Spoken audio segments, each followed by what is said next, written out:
Princess Toadstool. Peach.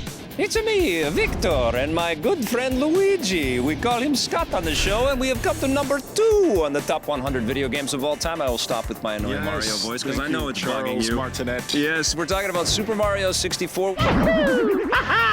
This is the game that sent every developer out there back to the drawing board.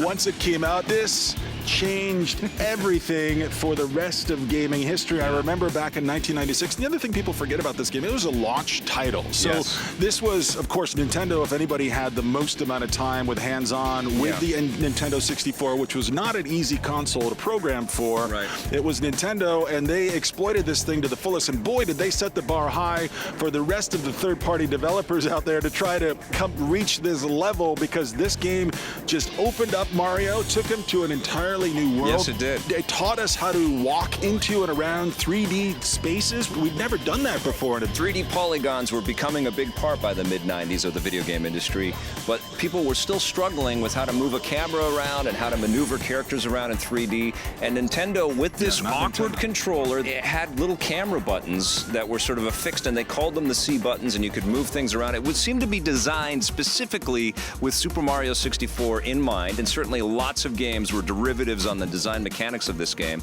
But suddenly, the language was built. You were suddenly the director and the star and the storyteller. You were framing those shots on how you were going to navigate through areas in this game. We're up in the air, we're on giant floating ships, we're shot out of cannons.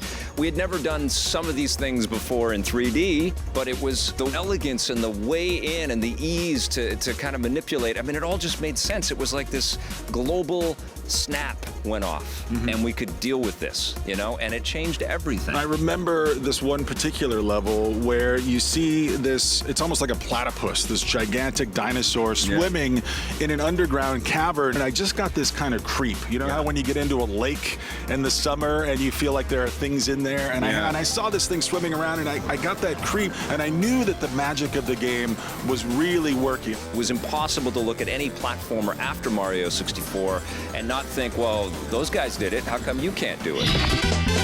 Here we go! And I actually think we have one of the first fights that Tommy and I ever had recorded on Reviews on the Run over Super Mario 64 right here. Well, people are going to shoot me for this, but I don't think it's the greatest video game ever of all time. It's very impressive, big 3D worlds. I think the music could have been better. The graphics could have been better. I'm sorry, you know, Tomb Raider looks better to me anyway.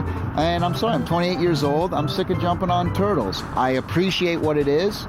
I just didn't have as fun playing it as I did other games. I still give it a high score, 8.8. All right. But I don't think it's up there with greatest games ever. I can't believe you gave Crash Bandicoot more, but that's your call. It's the greatest game I've ever played in my life. I think it does amazing things for video games. The graphics are brilliant. It looks just like a cartoon in motion, and I love jumping on turtle shells. Speechless. Congratulations, Super Mario 64. You are number 2 on the top 100 video games of all time, which leaves us the question, what could be number 1?